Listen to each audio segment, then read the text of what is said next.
Hello po sa inyong lahat mga ka-crypto. Ako po si Pinoy Crypto Trader at sa video na ito ay atin pong pag-uusapan ang tungkol sa isang trader na milyonaryo dito kung saan ay nagpasikat po siya sa XRP Army ng kanyang Lamborghini. Yan, dahil yan nagawa po niya itong bilhin dahil sa kanyang pag-hold ng kanyang XRP token ng 6 na taon. Ayan, nagpapasikat na siya yung trader na ito. At alamin po natin ang buong detalye dito. Pero bago po tayo magpatuloy ay nais ko po munang bigyang linaw ang aking disclaimer kung saan ang nilalaman po ng video na ito ay hindi po ito isang financial advice. For education and informational purposes lamang po ang layunin nito. Maliban po dito ay nais ko na rin pong magbigay babala na wala pong kahit anumang group chat ang Pinoy Crypto Trader. Ayan, pinapasikat po niya yung kanyang Lamborghini. Hindi naman siguro sa parang masamang perspective. Ayan, siguro ay pinapasikat niya ito sa XRP Army para sila ay magkaroon ng motivation. Para ma-motivate po sila na mag-hold na kagaya niya. Kaya siya naging successful. Ayan, or kaya siya na kumita ng malaki at nakabili ng kanyang Lamborghini. Ayan. Pero alamin po natin kung ang buong detalye. Ayan po, yan po yata yung kanyang Lamborghini. Ayan, na kulay green. Ayan, at talagang kung makikita natin dito ay napakaganda. Talagang mahahaling uri ng sasakyan.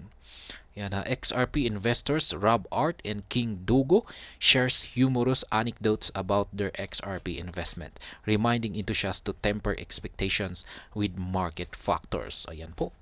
Mga XRP investors na si Rob Art at saka si King Dogo. Renowned crypto aficionado Rob Art, who has been deeply involved in the crypto space since 2016 and has achieved millionaire status, took to X to tease the XRP community. Yan po si Rob Art. The Lamborghini teased in the tweet, Rob conveyed that he had reached a significant milestone after 6 years of consistent holding and amassing XRP. Yan po yung ginawa niya. Tuloy-tuloy ramang po siyang nag-accumulate at nag-hold ng XRP sa loob ng 6 na taon. He noted that his XRP investment has now allowed him to indulge in a simple pleasure, such as buying a coffee, all while witnessing the proud owner of a stunning green Lamborghini drive away. Yan po yung kanyang sinabi. Dahil daw po sa kanyang pag-i-invest dito kay Ripple or XRP ay siya na po ay nakakabili ng yan, kanyang mga kape at hanggang sa siya ay makabili ng isang Lamborghini. Ayan, kulay green na Lamborghini. After 6 years of holding and accumulating, ayan, ay nakabili na rin siya ng ayan, ganyan po. Ayan, napakaganda po yung kanyang kulay ay talagang nagre-reflect. Hindi po basta-basta yung kanyang kulay. Ayan, sobrang parang salamin. Ayan, talagang mamahalin na uri ng sasakyan kung pag sa unang tingin mo pa lamang dito.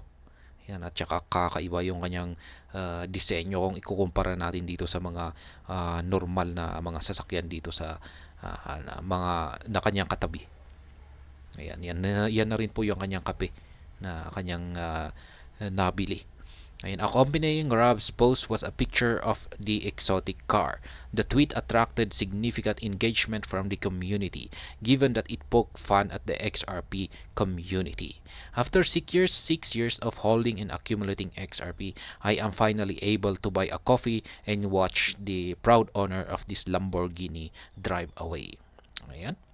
Rob's message crop up the community, yet some express a view that their longing for owning a Lamborghini through their XRP investment would come to pass. XRP retirement plan. In a similar conversation, another XRP enthusiast recounted a similar humorous event with his XRP investment through the past 5 years. Specifically, King Dogo, the founder of the Alpha Husky Club, an NFT project on the XRP ledger, shared a candid reflection on his XRP journey. Ayan, ito na rin po yung pangalawang ayan, investor dito ng XRP. Ayan, na si King Dogo. Ayan, ayan, meron siyang ring binahagi rito na Yan, sabi dito ay candid reflection sa kanyang XRP journey. Yan, sabi niya ay in the tweet he recounted how back in 2018 he had invested in XRP with hopeful expectation of retiring within the same year. Ayan, inaasahan daw po niya na yung kanyang investment dito kay XRP ay ito yung kanyang magiging retirement plan. However, fast forward to 2023, King Dogo humorously remarked that instead, he and his colleagues find themselves on the verge of completing a law degree due to the persistent exposure to the legal technicalities from the SEC versus Ripple lawsuit. Yan po yung sinabi niya. Ayan. Sabi niya dito ay I invested in 2018. I invested in XRP just to hope to retire the same year. While 5 years later in 2023, we're almost graduating from law because of Ripple lawsuit. Yan po yung sinabi niya. King Dogo's tweet serves as a humorous anecdote, highlighting the unforeseen circumstances that could bug anticipation. Additionally, he cited the protracted Ripple lawsuit as one of the unexpected turns of events for XRP enthusiasts. Ayan, totoo po yan, yung nagaganap na kaso ngayon ni Ripple at ang SEC ay hindi po talagang inaasahan ito na isang pangyayari. Notably, the XRP army reacted to King Dogo's tweet, with many expressing optimism about their eventual compensation for holding XRP. Ayan. Yan po talaga ang nagdulot ng hindi magandang epekto kay XRP. Yan, maganda sana yung kanyang performance pero biglang hinabol ito ng SEC kaya mukhang medyo ito yung nahirapan siyang lumago. Ayan. Ayan po yung kanyang Lamborghini. Ang sa tingin ko naman dito ay yan, may mga ang kanilang tingin dito ay nagpapasikat si ano po ulit yung kanyang pangalan, si Rob Art. Parang yan siya ay nagmamalaki dahil sa kanyang tagumpay dito sa kanyang pag-i-invest kay XRP. Pero yung iba naman ay ang tingin nila dito ay parang nagbibigay siya ng parang inspirasyon. Yan. Na parang ipinapakita niya na yung kanyang investment kay XRP or yung kanyang pag-i-invest dito kay XRP ay ayan, nagbigay ito ng maganda. Yan, maganda sa kanyang nagbigay ng magandang return sa kanyang investment at ngayon ay ayan, nakabili siya ng ganito. Ayan, sana nga ay yung kanyang kita lamang ay bunga lamang siguro ito ng kanyang kinita pero yung kanyang mga initial investment ay nananatili pa rin. Ayan. Hindi natin alam kung baka binenta niya na lahat ng kanyang XRP para bilhin lamang ito. Yan. Pero sa tingin ko ay magaling naman po siyang isang investor. Kaya hindi naman po siguro niya gagawin ito. Kaya yung malamang ay yung ginamit niya rito na pambili sa kanyang kotse na ito ay yung kanyang kinita.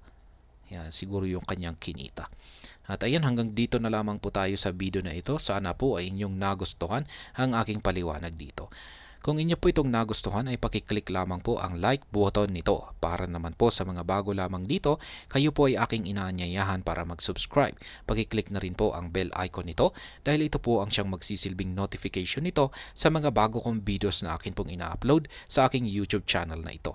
Marami pong salamat sa panonood. Ingat po tayo lagi at God bless po sa ating lahat.